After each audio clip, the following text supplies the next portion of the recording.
Olá, sétimo ano! Tudo bem, pessoal? Como estão vocês, queridos alunos, queridas alunas? Mais uma vez, ensino religioso com a professora Lúcia. Hoje o tema que nós iremos desenvolver é a diversidade religiosa e o pluralismo. Estamos vendo a diversidade religiosa no Brasil. Vamos lá então? Nós vamos ver que a diversidade religiosa no Brasil, vocês vão acompanhar os slides aí. Estão vendo líderes religiosos de várias religiões. Vamos lá, nós estamos vendo líderes da religião Hare Krishna, do budismo, xamanismo, hinduísmo. Aí nós temos dois tipos de pessoas que professam a fé judia, judaica, certo?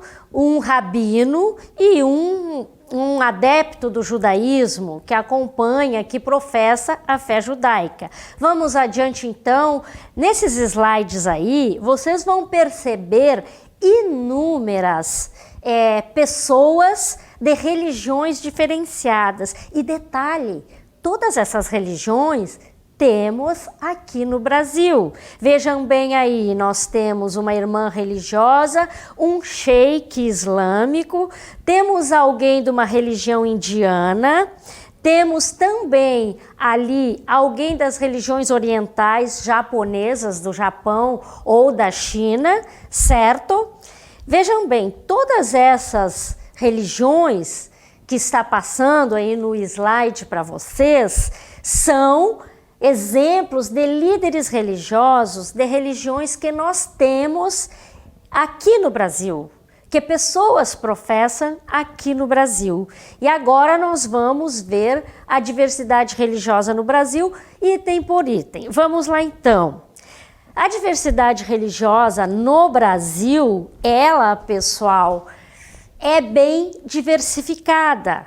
E o censo de 2010 nos deu parâmetros dos números dessa diversidade. Muito bem, vamos lá. Essa religião ou essa crença, como nós podemos também chamar, temos a Igreja Católica com 124.980.132 seguidores. Ela é seguida pela Igreja Católica Ortodoxa. Gente, vamos dar uma recapitulada aqui em algo que nós já vimos em outra aula, mas que é importante salientarmos, que muitos de vocês não sabem. Existem várias igrejas católicas, certo? Nós temos a romana, a ortodoxa, a celta, a siriana, a copta. Todas elas são igrejas católicas espalhadas pelo mundo. Como a mais latente e que tem mais seguidores é a apostólica romana, nós pensamos que só ela existe, mas não é assim, certo? Depois nós temos a Igreja Batista, a Igreja Luterana, a Presbiteriana e a Metodista. Todas essas são igrejas protestantes, certo? Que vieram daquela reforma protestante que o Lutero, Martinho Lutero, fundou, fez, certo? E aí o que aconteceu? Daí vieram muitas correntes, muitas vertentes protestantes. Vamos lá ver algumas que são muito fortes aqui no Brasil. Por exemplo, a Assembleia de Deus, a Congregação Cristã do Brasil, a Igreja Universal do Reino de Deus, a Igreja do Evangelho Quadrangular e a Igreja Deus é Amor. Vejam bem, muitas dessas religiões, elas estão presentes no lugar onde vocês moram e são muito fortes, há muitos adeptos. Temos também os pentecostais e os neopentecostais. Essas religiões vieram da reforma protestante, certo? Vamos adiante, novamente vendo mais duas religiões que também têm muitos adeptos no Brasil. A Igreja Adventista do Sétimo Dia são aqueles fiéis que cultuam e descansam no sábado, certo? Os Testemunhas de Jeová, que também é uma religião que tem características bem diferenciadas, bem fortes, certo? E nós vamos ver aí que com esse processo migratório que aconteceu aqui no Brasil, aconteceu também um processo de miscigenação cultural. O que é isso, professora? Nós temos religiões de várias vertentes, de vários lugares do mundo. Mas por que se concentraram tantas e variadas aqui no Brasil? Porque nós tivemos vários processos, vocês devem ter estudado na história, imigratórios para o país. Recebemos muitos imigrantes e todos nós sabemos, já vimos isso no fenômeno religioso, que no processo imigratório o imigrante traz a sua crença, carrega junto consigo. E o que acontece? Ele pratica onde vai, certo? Depois, gente, nós temos ainda correntes orientais, como o budismo, africanas, como o candomblé, a igreja messiânica, que também é uma vertente da igreja oriental, é uma vertente do budismo de lá do Japão.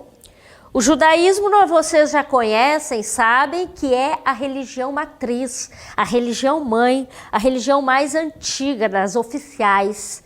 O judaísmo deu origem ao cristianismo e ao islamismo. Então, nós podemos dizer que o islamismo e o cristianismo são filhos do judaísmo.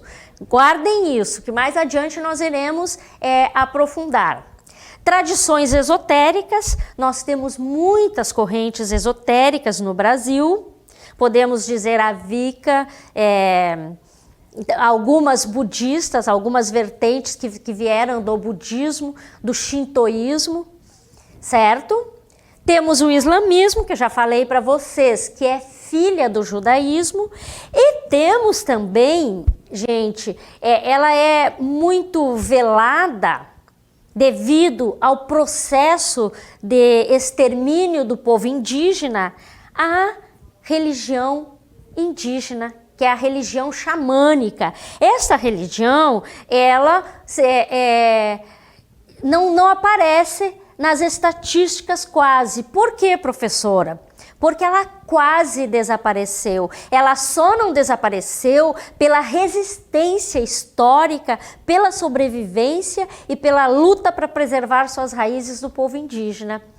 São as crenças indígenas, o xamanismo, certo? Que tem uma vertente na pagelança. Esta religião, gente, poderíamos dizer que é a religião matriz-mãe do Brasil, desta nação, certo? Embora nós saibamos que nós fomos colonizados e cristianizados, poderemos dizer assim, pelo catolicismo. Muito bem, vamos dar uma olhadinha nas religiões lá da Índia, certo? As orientais, da Índia, da China e do Japão, certo? Nós temos lá na Índia o Bahaísmo, a Hare Krishna e o hinduísmo.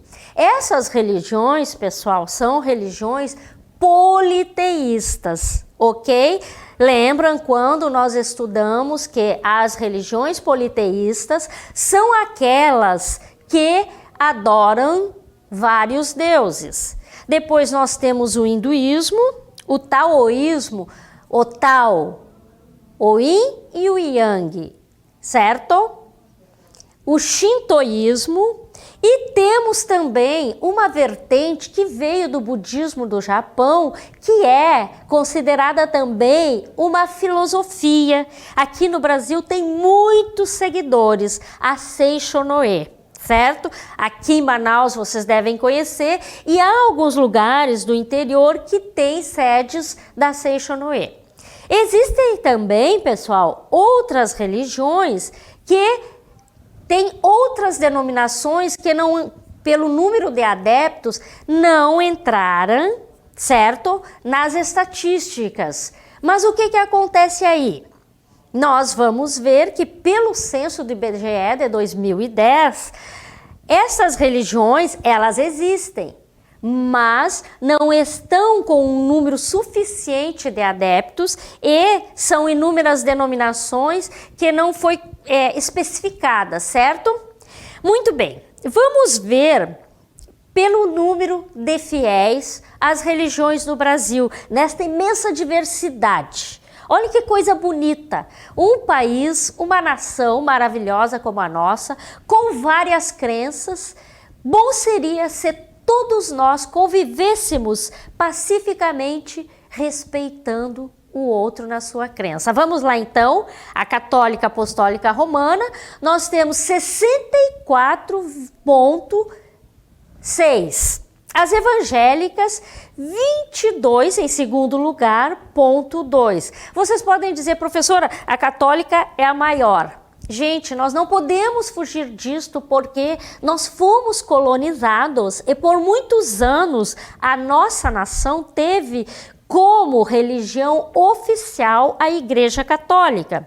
Este título caiu com a Constituição, onde ratificou que o Estado, que o país é laico. Então, não pode haver uma religião oficial. Ok até aí? Clareou? Agora, existe uma outra população que está escondida, mas que existe. Existe 8% da população, pessoas da população brasileira, que são sem religião. E cada vez este número está aumentando mais. É um fenômeno religioso que está acontecendo nas últimas 2 décadas. Temos outras religiosidades, que são aquelas menores, que são 2,7%. A espírita, que é 2%. A de matriz africana, 0,3%. E aí, gente, vale um adendo. Vamos lá.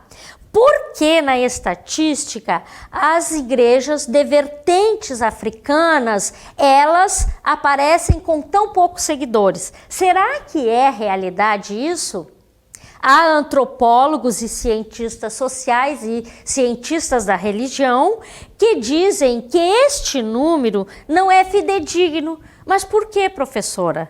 Porque pessoas seguidoras da Umbanda, o que acontece com elas e do Candomblé? Não declaram que são seguidores, certo? Então, nós temos aí, tá? A população brasileira majoritariamente cristã, 89%, sendo que a maior parte é católica, certo? Agora vamos ver por que o Estado é laico. Vamos lá, acompanhe aqui comigo. A Constituição, ela declarou, certo, que o Estado é laico porque não devemos ter uma religião oficial, tendo em vista este âmago de religiões, esta diversidade enorme. Então, com a Constituição, foi quebrado esse conceito de que há uma igreja oficial, uma religião oficial brasileira, certo? E nós vimos que destas vertentes, tá? Nós vamos ver que 3 foram muito fortes. A indígena, africana e a portuguesa, que é a cristã, certo? Que nos foi dado. Então vamos adiante. No Brasil colônia, religiões nativas são chamadas de xamanismo e animismo. São consideradas de pequena escala como tribos e culturas indígenas. Alguns membros das tribos são o pajé, o cacique. Ok, nós já comentamos sobre isso, então vamos adiante. Ainda no Brasil colônia, a mão de obra escrava vinda principalmente da África, trouxe suas próprias práticas religiosas que sobreviveram à opressão dos colonizadores, dando origem às religiões afro-brasileiras. Acabei de comentar com vocês a luta pela sobrevivência e foi o que fez com que essas religiões sobrevivessem dos povos indígenas. Vamos adiante. Na segunda metade do século XIX, começa a ser divulgado o espiritismo no Brasil, que hoje é o país com maior número de espíritas do mundo. E vocês viram lá na estatística que o número não é tão grande assim. Então, o censo não é tão fidedigno. Vamos adiante.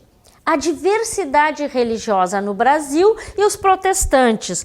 Cresce de uma forma muito grande o protestantismo no Brasil. O que acontece aí? De uma forma muito rápida, desculpem, alcançando uma parcela significativa da população. É considerado um fenômeno religioso, certo, gente? Agora vamos ver o que é o pluralismo religioso. É uma condição em que na sociedade não ocorre a hegemonia de uma única religião ou ela tende a desaparecer. Muito bem, isto nós temos que considerar como positivo, certo? Aí vocês veem estatísticas, vamos seguir adiante, certo?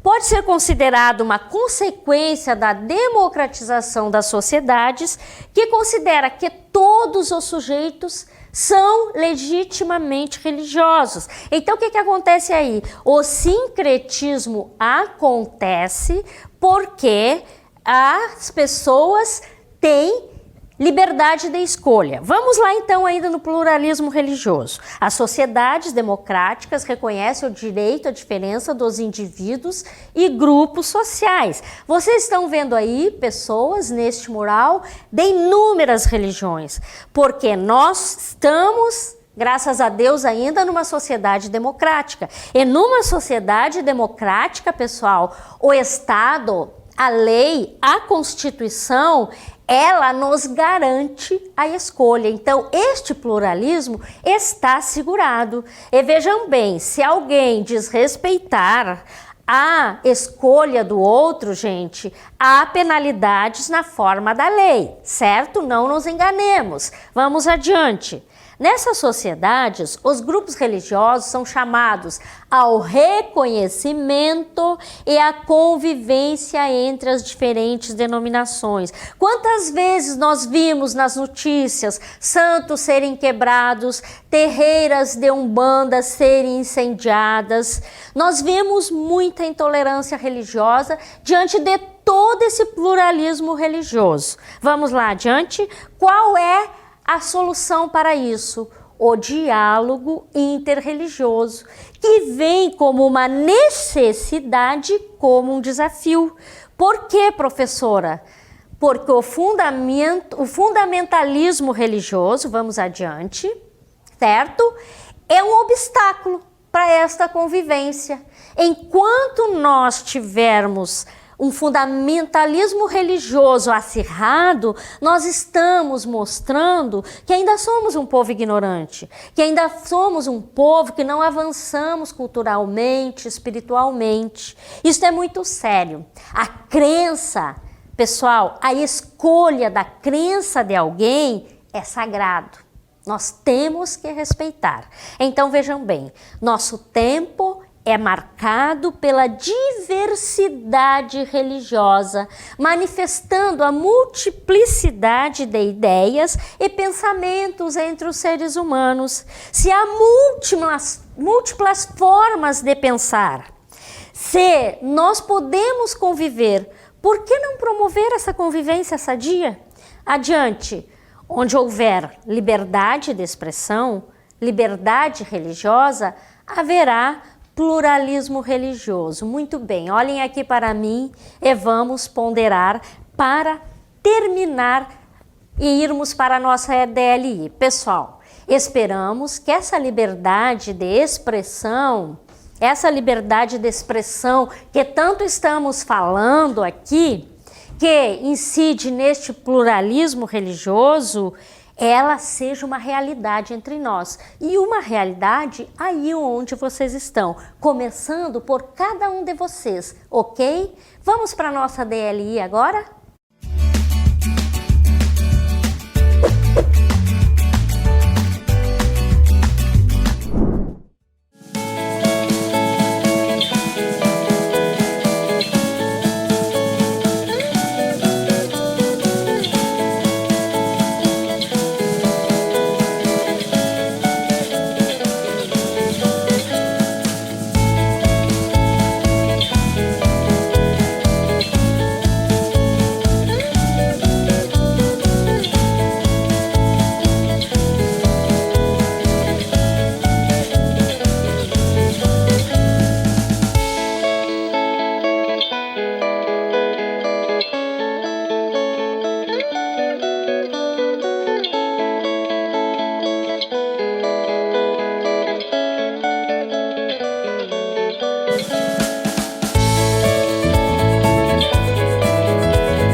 Então, pessoal, nossa aula foi enorme hoje, com muito conhecimento. Depois vocês vão voltar aí, dar mais uma olhadinha. Agora nós vamos para a nossa DLI. A primeira questão: quais as religiões presentes na sua comunidade? Por que elas estão aí? O Vinícius nos disse que é evangélica e católica, porque tem muitos seguidores. Também a Jordana nos disse que é católica evangélica, porque há muitos seguidores. Sim, nós sabemos que no interior e também aqui na sede, Manaus do estado, na capital, há a predominância dos católicos e evangélicos. Principalmente agora está havendo uma ascensão do número de evangélicos. A Jordana e o Vinícius, obrigada pela participação. Vamos ver a nossa resposta lá? Podemos verificar que muitas religiões estão no lugar onde moramos, trazidas pelas pessoas que formaram o lugar ou vieram trazendo a sua fé junto. Certo, pessoal? Vamos então para a nossa segunda questão. Por que o fundamentalismo religioso é um obstáculo à convivência interreligiosa? Cadê o povo? Ainda estão descansando, meu povo? Vamos lá participar? Vamos então para a nossa resposta. O fundamentalismo religioso constitui um obstáculo ao diálogo interreligioso, pois se trata de uma violência contra a liberdade religiosa que deve ser combatido pela lei, pois a Constituição a garante a todos. Muito bem, pessoal, acompanhem aqui comigo. O fundamentalismo religioso mostra que um povo não avançou. Onde, professora? Na sua educação, no estudo dos segmentos, dos dogmas da sua religião, porque não está conseguindo praticar. A praxis, ela é muito importante na religião. Quando nós temos um dogma, o que acontece? Nós tentamos aplicá-lo na nossa vida, no dia a dia, com as pessoas. É fácil, professora? Não, não é. É dificílimo. Mas há algo que é exigido do ser humano. A ética. Eu tenho que respeitar a religião do outro se quero que o outro respeite a minha religião. E detalhe, pessoal, muito sério. Agora, se nós não respeitarmos pelo amor, nós vamos respeitar na lei. Porque a Constituição de 1988, ela ratificou aqueles que não respeitarem a crença do outro, apresentarem atitudes de fundamentalismo, serão punidos na forma da lei. Isso é muito importante, porque quando um povo não consegue utilizar-se da ética naturalmente para uma boa convivência, o que acontece aí? A lei vem para mostrar para esta pessoa que ele impreterivelmente deve cumprir, deve praticar a ética no dia a dia. Nós estamos vendo o que está acontecendo no nosso país ultimamente. Situações de intolerância, situações de xenofobia, situações de homofobia, feminicídio. Nós estamos vendo como a população negra está sendo assassinada. O que acontece aí? Está havendo uma intolerância, certo? Generalizada, que não deveria acontecer. Então, o que nós podemos fazer que temos e professamos uma religião? Tentar aplicar, fazer a nossa parte. Tentar aplicar no dia a dia aquilo que nós aprendemos lá no templo da nossa igreja. Lá no culto, lá na terreira, lá no centro espírita, lá no templo budista, independente da minha religião, tentar aplicar junto com as pessoas que eu convivo. Para quê? Para que haja uma convivência harmônica e esta nação se mostre uma nação avançada, culturalmente e espiritualmente. É isso que nós esperamos, não é mesmo, gente? Então, foi uma alegria ter estado com vocês hoje, 7º ano, e até a nossa próxima aula.